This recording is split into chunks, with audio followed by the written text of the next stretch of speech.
Welcome to Yana TV. What do we know about public speaking and particularly about winning the world championship in public speaking? Well, today our guest knows everything about the first and the second. Manoj Vasudevan is this year's 2017 World Champion of Public Speaking, and he's a management consultant and author of international bestseller Mastering Leadership the Mouth-Step Way. Is it this one? That's Here right. it is. That's the book. Exactly. He is the CEO of Thought Expression, an organization helping you to express your thoughts clearly, confidently, and convincingly. And he's on a mission to help 20 million people to get out of their fear zone. The man himself, Manoj. Thank you for coming here, Manoj. Thank you for having me. Thank you. So, how does it feel now? You're like on top of the world. So, how is that? It's a good achievement to win the World Championship of Public Speaking, but I'm the same person, okay? I keep saying that trophy is different from who I am, but it was a goal I wanted to achieve. So having achieved that really makes me feel like someone who accomplished a goal. So it feels great. Why did you decide even to go for that? Oh, originally I was afraid to speak. I was nervous to That's speak. a good one. Because I'm the typical shy introvert reserved person. You will never see me in the middle of a party being the life of the party. So I was nervous to speak. But as I was doing my consulting business and I realized the importance of speaking up, so I started to expand on this skill. At some point, one of my mentors told me there's something called the World Championship of Public Speaking, and that was like the big goal. Nobody out of Asia, at least in Singapore, has won the competition, and he asked me to dream big. So this was like a big goal so that I can actually be a better speaker. The objective was to be a better speaker. Not to win the trophy. Not to win the trophy. But of course, when you start chasing after something, you have this eagerness to win it, right? Yes. Yeah. So I got initially into this as a big dream. Now I have realized it, but the original intent was become a better speaker. Well, and I guess with one dream, so why don't you just dream to conquer the world? And whatever you do, right? So That's true. Perfect. That's true. Okay, that's very good. How did the journey started for you towards the winning the trophy? Okay, so I first started speaking in audiences as big as 20 when I was about 36 years old. Mm-hmm. All right, because before that, as a child, I was shy, and I can do little presentations, but I was not doing it for passion or apart from work, right? And I was when I was 36 years old when I started speaking in public, as in audiences I do not know. Mm-hmm. I started off with the audience of 20, and that's how it started. And then I got really passionate about this. I said, wow, this is amazing. Your ability to influence and connect with people in a short period of time. And this was a skill I thought I need to learn. So I started doing not only speaking, I started doing MCing, I started doing stand-up comedy. I started stretching myself outside the comfort zone. And the more I stretched out of the comfort zone, I started to grow in that direction. And of course, I had mentors and coaches who helped me. One thing I did right was always ask my audience for feedback. Mm-hmm. And they always told me what I did well and what I could improve. And that was the thing that kept me going. And so I started off as nervous, but now the biggest audience I've spoken has 20,000 people in the audience. So I've really grown in that, but I started really small. Yeah. That's a great story of someone you said who was very, very shy and very introverted. Probably you're still introverted. Absolutely. Right. Yes. And it's not a crime. I truly believe introverts could be the best speakers. I like that. People don't usually guess it about me, but I'm with you on that. Actually, I am introvert myself. So, well, maybe another career one day. How we know? You sure will be a great speaker. Oh, thank you. So, Manoj, when you won it, and I mean now that you achieve probably one of the most important goals a speaker can have. So, what is next? So actually, as I said, one of the things I truly believe is anyone who can speak can be a speaker. Because it's usually the mental block that prevents us from speaking. So you have no problem speaking with me. I have absolutely no problem speaking with you. But there are a lot of people, even TV celebrities, who actually say they can speak on camera, but they can't speak on a stage when people are looking at them. It's just a mental block, right? So my mission is to help as many people as I can to overcome this mental block and at least take one step outside their fear zone. Mm-hmm. So I have a mission of helping 20 million people to achieve that. That's my next big goal. To use my example and the things I learned in my journey to shorten the learning curve of many other people. So I'm starting an online program called Nervous to Fabulous. It's www.nervoustofabulous.com. I'm preparing a foundational public speaking course, which is available for free for whoever. For free. For free. The foundational course is available for free. And of course, there will be advanced programs, the paid program. But the objective is get those advanced students to actually spread this message of helping more people to speak. I believe the world is in need of good people speaking up. I definitely believe in that too, and what is also very interesting for me personally, the journey that people go on towards success, right? So now that you succeeded in whatever you wanted to succeed, for you it was winning, the world championship. But I know it was also a journey for you. It was many attempts. Tell me about that. Okay, I have attempted to win the world championship at least 6 times. I've entered the contest 6 times over a period of 7 years. Now I'm counting, so maybe 8 years, or eight individual years, from 2010 to 2017. I attempted 6 times. There are 6 levels of contest, so it's very intense. 30,000 to 35,000 contestants from around the world appear for this contest. People from 142 different countries. And there are 6 levels of contest. You need to win all these levels to win the world championship title. So it's very intense. So of course, when you start off, you have your apprehensions, doubt, insecurities, and that's when you need to really push through the most, because people give up earlier on. Because I have had also setbacks. I was not a good speaker. I've got feedback that I will never be a speaker. I've got feedback. People return to me that stop dreaming. You can never be an international speaker. You have an accent. I do still have an accent. I have an accent too. I would like to speak on the accent part shortly. You are not funny. You can't make people laugh. Things like, so there are a lot of negative things that happened as well. And also the setback of losing contest, losing these competition, feeling you're not good enough. So also to bring yourself up, to dream big, not only dream big, also visualize your success and also keep on building on what you have got. And play with your honest strengths. So you were visualizing it. Oh, I do visualize it. So I didn't do it right before in the right way. Now I figure out I think I'm doing the right way now. Oh, so there's the right way to visualize. Yes. Can you share it with us? What is the right way to do it? So I think the visualization part, we all talk about that. One of the key thing is visualizing. So to give you an example, I started visualizing every single thing that will happen when I win the contest. Me delivering the acceptance speech. Of course, I have my acceptance speech ready. I have visualizing I'm talking to people. I'm visualizing people clapping. I'm visualizing I'm holding the trophy in my hand. If you Google me, you see holding my trophy like this. This is exactly how I visualized it. Embodied experience. Yes, and also feeling I'm holding it. I can feel the weight of the trophy.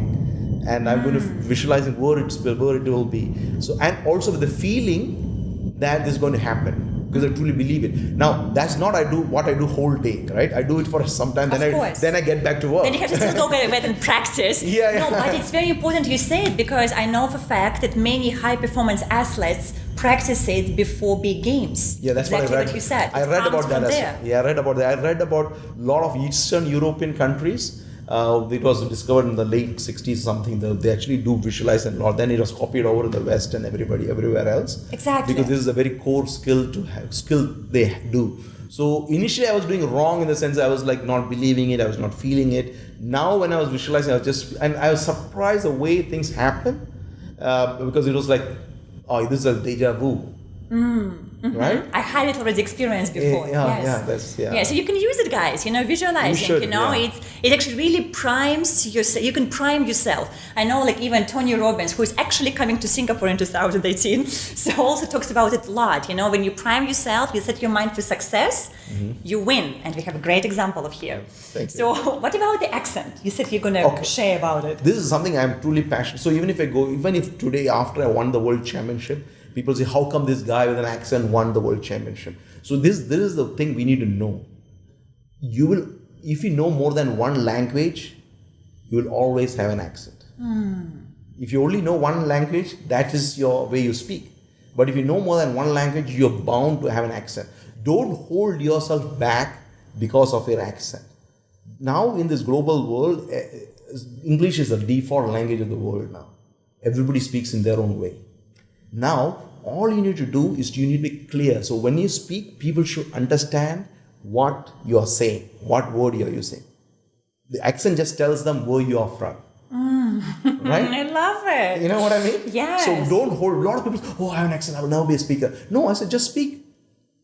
But maybe slow down. I have also a tendency to speak faster, right? So one of the things I do is speak slower. And one of the beauty or one of the shortcuts in being clear in the English language, every word is split into syllables. And if you were to say every syllable and stress on the right syllable, people will understand what you're saying. So if you guys are speaking really slowly, everyone gonna understand you. Yes, and that's all you need to do. Of course, you know, more and more, you need to get clearer and clearer. So sometimes some words I can't say properly because of my accent or because of the nature of the different language. I speak 4 or 5 languages, at least to a certain extent.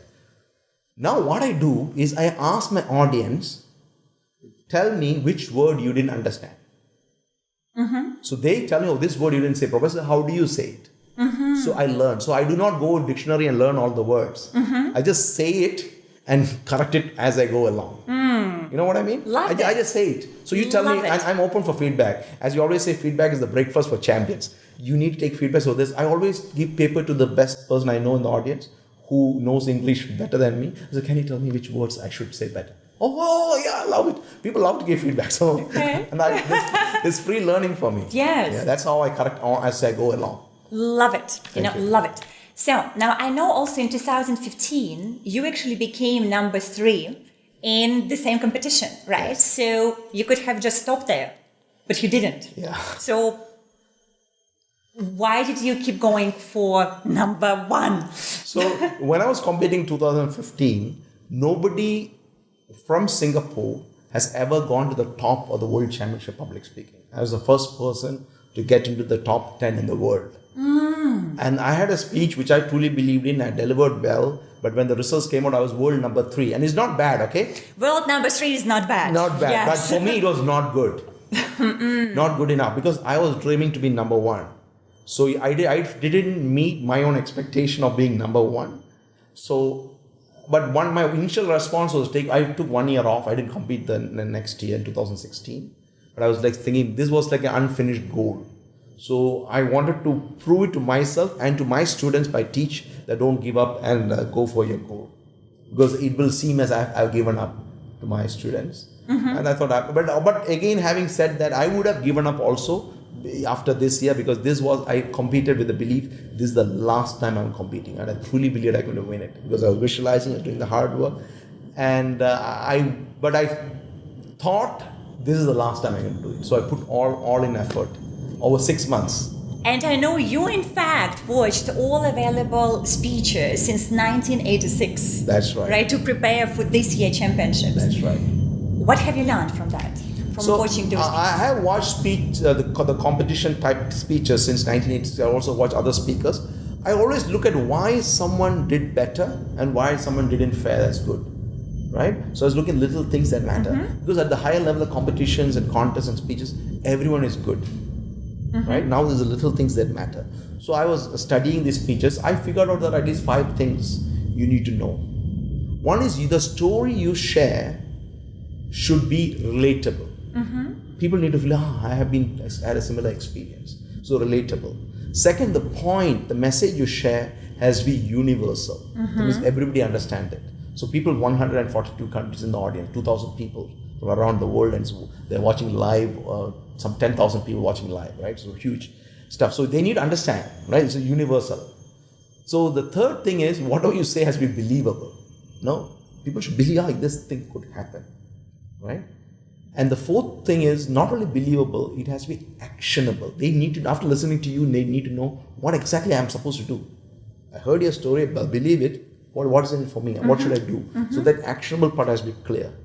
Last but not the least, be authentic. So you speak with sincerity and conviction. You're not trying to impress. You're just trying to just inspire by sharing your story. Right? That's the 5 things. Love that. Love that. So you watched all of this, you prepared. And then I know actually what I wanted to ask also before this championship. I think in 2015, when you had a story with the woman in the audience, Oh, that was in 2013. It was 2013, right? Yeah. When a woman walked up to you, when you were also not happy about the Yeah, performance, that's and true. you felt you probably will never do it again or something. That's true. So 2013, I did a similar full-hearted attempt to win the world championship. I spent months on this. I went to US, just in the United States. I went there 3-4 weeks before to practice perfect, test out my speech in different audiences. But when I went on stage, my microphone was switched off. And that was like a huge setback for me. Minor technical error for public speaking world championship. Yes. And as per the rules, I'm on my own. You know, there's a human error. Someone forgot to turn on the microphone. I was nice to this person, but I was disappointed. I didn't win. I did all the effort, a lot of time, money, and effort. So as I was sitting there, someone came to me and said, "Manoj, a lady is want to see us. Who knows me here, right?" There was this visually challenged lady, a blind lady. She was walking with a working dog. She came to me and said, "Manoj, your speech made such a difference to me. As I listened to you, I felt like I was in a roller coaster ride with you." And I was like, wow, that was like the best thing. What did you realize in this moment about At that moment, what I realized was no matter how bad you speak or how bad you perform, there is someone in the audience who wants to hear your message. And even without the trophy, you can make an impact. Even to people watching this, I said, don't need a trophy. All of we have messages, stories to share and help people. So I started writing for the one person who has to hear my message. And of course, it's universal as well. Yeah. And so you continued after this, and we had 2015, we went now 2017. After all this preparation also, I know that you changed a lot your style, right, for this particular presentation. So what was different this time that you feel really helped you win?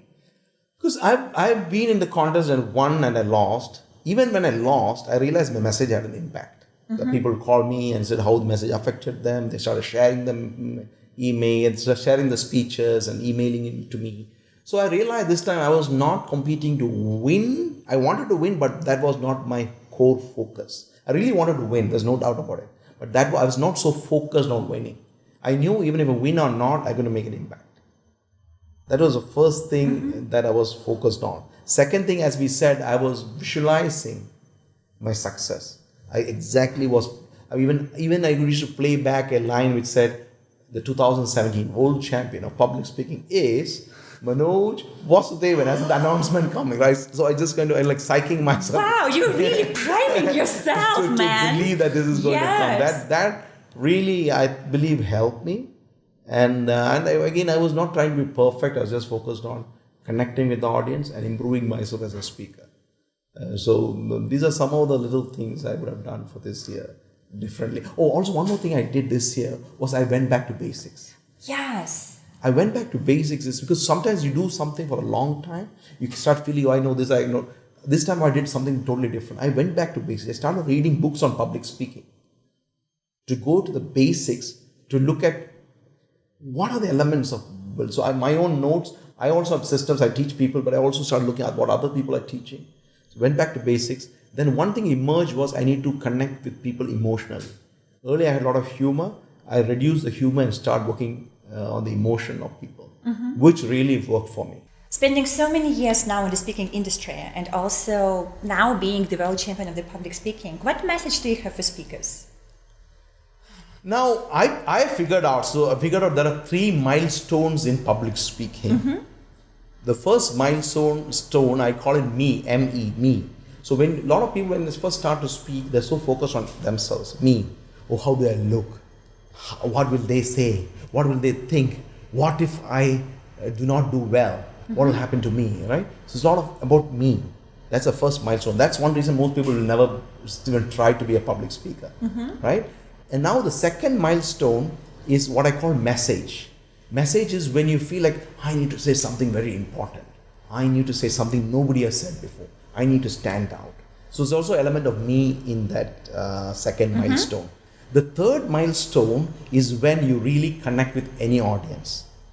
And when you reach this milestone, you're not worried about yourself, you're not worried about message, you are more worried about the audience. This milestone is called the messenger. That means you come here as a messenger, believing that these people who are listening to you intently, and I'm going to give them value. by sharing what I learned. Give So me some examples that basically you they relate to. they basically learn and share. To Yeah. give an example, all the philosophers Yeah. and prophets and people admire, they are always messengers. If you look at Jesus Christ was not God, he was Son of God, right? So he's passing his message, and people attached. He's not attached to his to building himself up. You look at Lord Buddha, Lord Krishna. They all actually Buddha as well. He actually speaking about a concept, and he said you can also be like me if you follow my path. So he's not saying I am special. Prophet Muhammad, he's a messenger. So now if you look at different religions, and I'm not saying everyone is, I'm not comparing religions here, but even if you look at non-religious figures like Mahatma Gandhi, if you ask him what's your message, he said my life is my message. So he's a messenger. He also says you can be like me. And this is effective because he learns and he shares. We all learn and share, and as long as you appear as a messenger, you connect with the audience. So you're not trying to build yourself up. So my message is let go of ego. Let go of ego. You are not as important as you think you are as a speaker because you're only in service. And when you're in service, there is no fear. And if you let go of your ego, you can go very far in this industry because people are looking for people who are authentic, unbiased, and willing to serve the audience. So that will be one message. I love it. This is so, I'm like, so strong. You know what, in this interview, usually what I like to show is the good, the bad, and the ugly. Okay, so we talk about the great stuff, we talk about not so great stuff.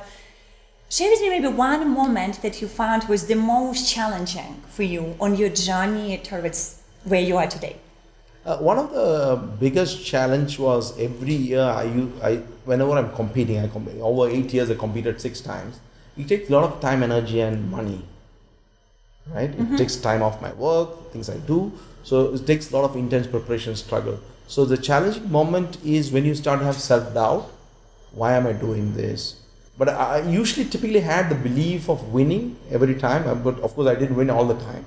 But I had the belief. But also it's also intense emotions of the need of working hard and also to build a support ecosystem of getting things done. At this point, at those points of the journey, there are people who actually act as detractors, who say, oh, as I said, you can never be a speaker, what are you doing, what are you make a fool, nobody in Singapore has ever gone that far, do you know, you need to first fix your accent before you can speak, so people cast doubt. So there's a challenging moment where you need to I've taken all the opinions, but I make my own decisions, right? So that part is the challenging part. I love it. Take other people's opinion, but make your own decision. That's great. Thank you. So having said that, of course you get affected, but you need to get a way of constantly focusing on your goals and working towards your dreams. And here we are today. Now you hold it. And so you won. Now you're going forwards. So I know you're on a mission to change the world in your own way. So tell me about that. How do you want to change the world?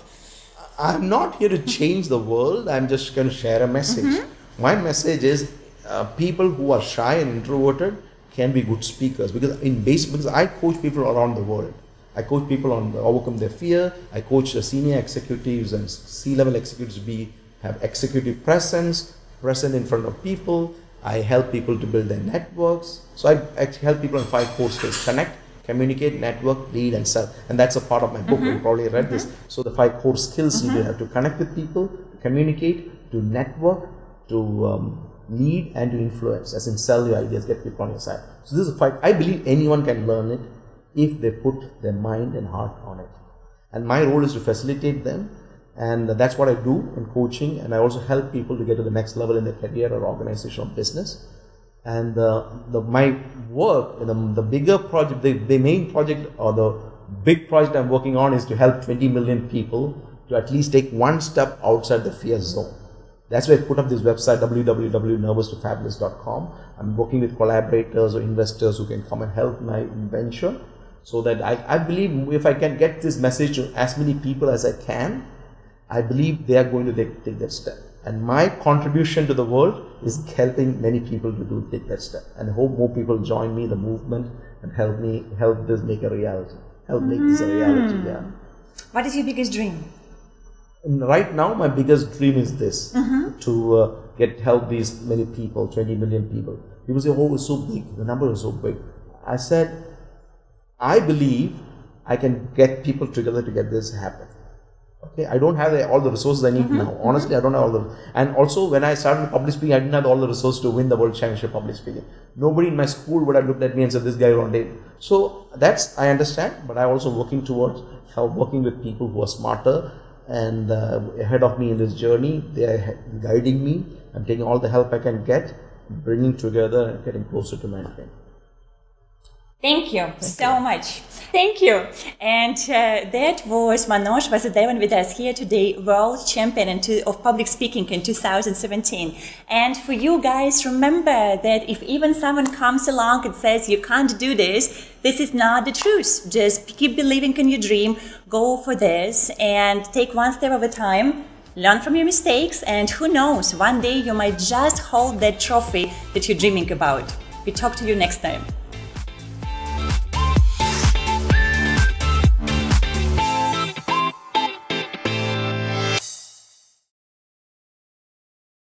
One thing I like about Yana is the amount of information, stories, and experiences she has traveling the world, interacting with people around the world. And I see a lot of stories in her. And if the world can listen to her stories, the world will be a different place. I highly recommend her to be a speaker at your event.